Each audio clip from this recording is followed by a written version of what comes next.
Today I want to show you how to grow micro fennel.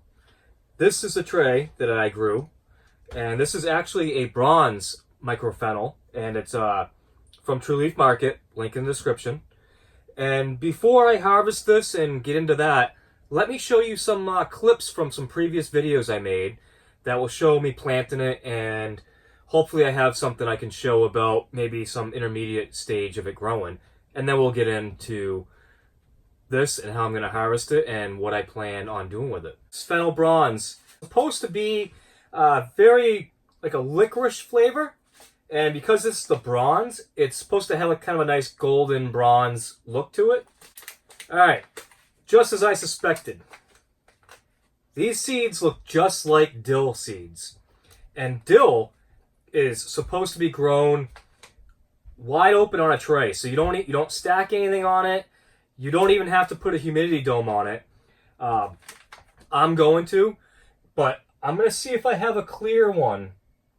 I might have a clear dome. This doesn't have to be in the dark to grow well if it grows like dill. And I'm guessing it does. So let's get some soil in this tray. We'll water it in and we'll go from there. Alright, I got that spread out pretty good. I'm going to go water the soil down pretty good because I don't want to water it over the seed because I don't want the seeds all clumping up. We've got one nice wet tray of soil here. I am going to use 1 tablespoon of fennel seed. It does smell just like licorice, like black licorice. We'll see how it goes.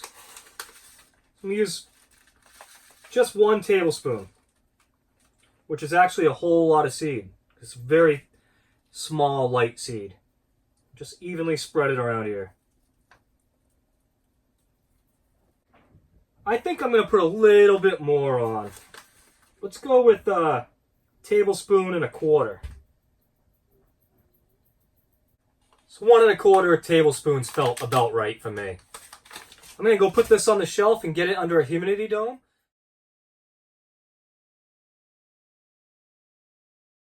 This is the fennel. This is something that's got a very licorice, black licorice type flavor to it. I'm not real familiar with fennel. I don't use it in my my cooking or anything, but it's something I was really interested in trying out and seeing. I'm sure at least a couple of my restaurants would really be interested in trying this. And so what I'm going to do is I'm hoping to get 2 ounces out of this. And I don't know that I'm going to get exactly that, but what I have are these 8-ounce clamshells. I normally use a 16-ounce clamshell, and that is actually a fluid ounce measurement. So if you were to fill this up, you get 8 ounces of liquid in it. It actually holds 1 ounce of microgreens perfectly, and the 2 ounce, or the 16 fluid ounce holds 2 ounces of microgreens perfectly. I haven't found a microgreen that doesn't do that. I mean, something as oddly bulky shaped as sunflower fits in here for 2 ounces just as well as something really light like this with like fennel. So these containers are awesome for that. So what I'm going to do is I'm going to harvest half the tray for 1 container and then half the tray for another. And I'm going to weigh it and see. Hopefully I get 1 ounce in each one, but in either case, I'm going to be doing these in 2 separate containers. And if I don't get exactly 1 ounce, I'll just let the restaurant know that it's a container. It's not exactly 1 ounce, but there's quite a bit of fennel in there. So let's get harvested. I'm just going to use my trusty scissors. Just harvest them like I would any other microgreen. My hands and the scissors have been sanitized.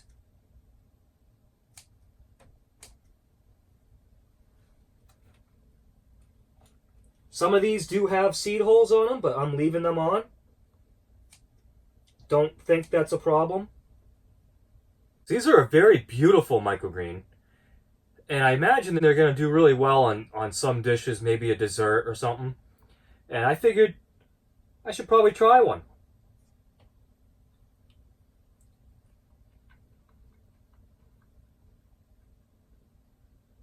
Wow. It really tastes a lot like black licorice, but in a good way, if that makes any sense. I actually don't like black licorice, but this is different. I think somebody's going to really enjoy using this, and I don't think it's something that any of the restaurants that I'm going to be giving these to or selling them to tomorrow, don't think it's something they've ever had as a microgreen. Alright, now I've got just about half the tray harvested, maybe just a little bit less. I think that towards the upper end of this tray here, it's a little bit thinner, and so I want to see what I got here. I don't think I'd want to put any more in this little container anyways, because you don't really want to be, crushing it down in there.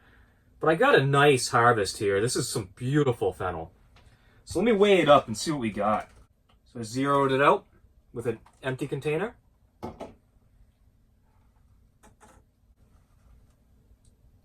0.6 ounces. So not even close to an ounce. But that's what it is.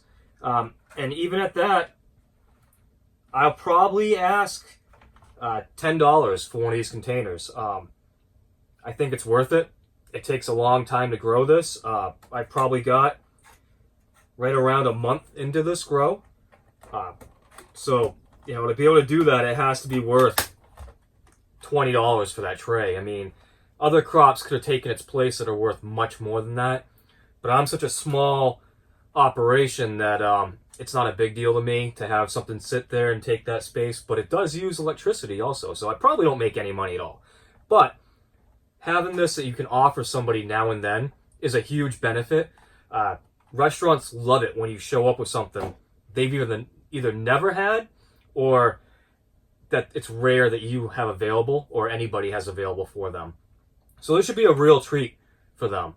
I'm going to go ahead and harvest up the rest of this tray. And while I harvest that up, if you got time to stick around for a few minutes, I'll tell a story. And I'm going to need another empty tray probably. Actually, it's 0.55 of an ounce is what these weigh. So I'll just tack that off of it when I finish harvesting this one. So anyways, my story as I harvest. A couple weeks ago, I picked up another restaurant. So this would be my fourth restaurant that should be a weekly delivery. We'll see how that goes, but so far it's looking promising. And you guys might be interested in how I did that.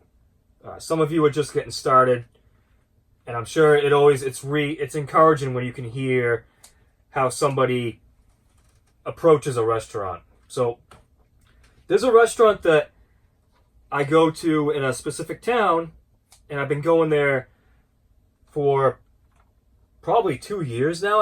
I've been servicing this one restaurant, and right near them, very close to them, is another a pub, a tavern that's attached to an inn.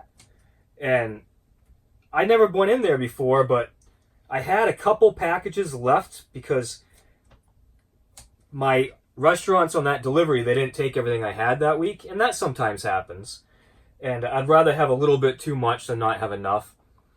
But so anyways, I decided that day, well, why don't I take these packages? I think I had 2 packages, one of amaranth and one of a radish mix.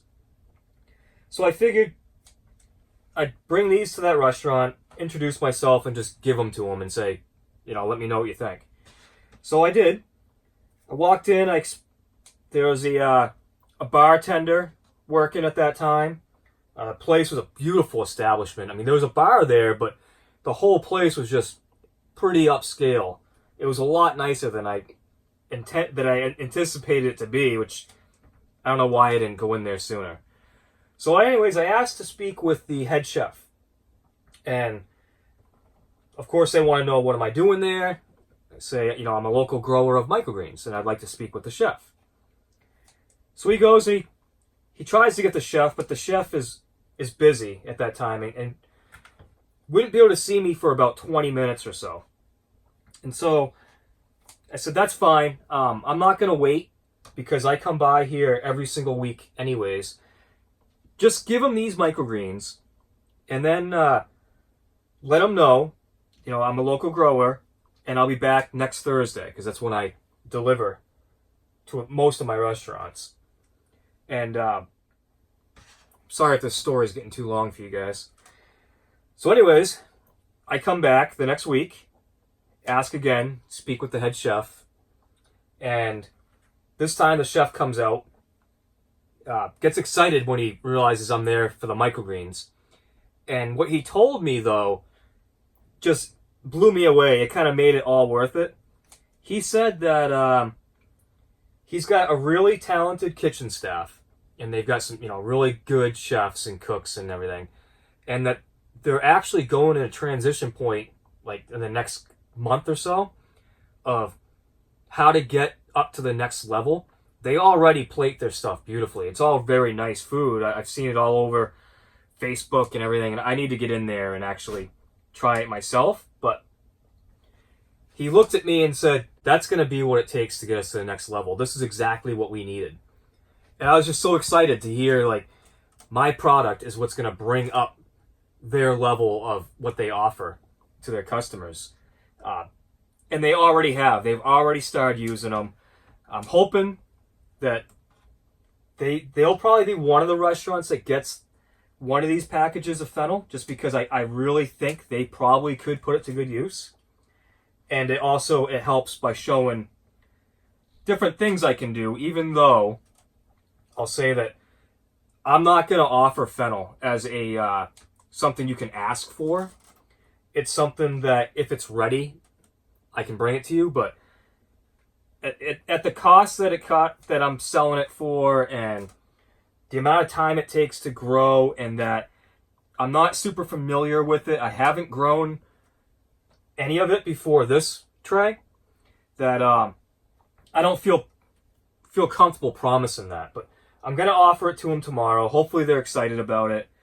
And yeah, so that's a short story about, maybe a long story about gaining a new customer, ways you guys can approach it by, just leaving some product at a place that you think could use it and coming back. Because the big thing about that is that it's hard to get the first sale. That's at least how I feel, is that anybody will take your free samples all day, but you're probably not going to hear back. They're just too busy. And so it's really important, and I've said this in my past videos, it's extremely important to go back. In this case, it was perfect because I was going back anyways. I go back there every single week. Now that I've broke the ice and I've been in the door, I've got no problem just walking in and saying, what'd you think? Do you want to place an order? And so that just gives you a little tip there on what you can do. Just make sure you go back. That's the critical thing. Even if they loved your product, so that's 1.3 ounces. So if you take off the 0.55, it's almost about the same as this, the 0.6. Yeah, go back to the restaurants. If they don't want anything that week, that's fine. Just ask, do you mind if I keep coming back? Because eventually, you're either going to get the signal that they want you to keep coming back and they do buy your product, or they'll let you know that they're not going to buy your product. In this case, when I went back the second time and he had told me that this is what they needed to get them to the next level, I was able to make a single sale at that moment of one container, but they wrote me out a check, which is fine. And all I cared is that there's some transaction here, because once there's a transaction, well, now you've got a customer. They're a paying customer. And I actually had a couple more containers with me that I threw in. I said, take the one you bought. I think he wanted radish. And I said, here's some cress and here's a chef's blend mix. And just take those and play around with them, and I'll be back next week.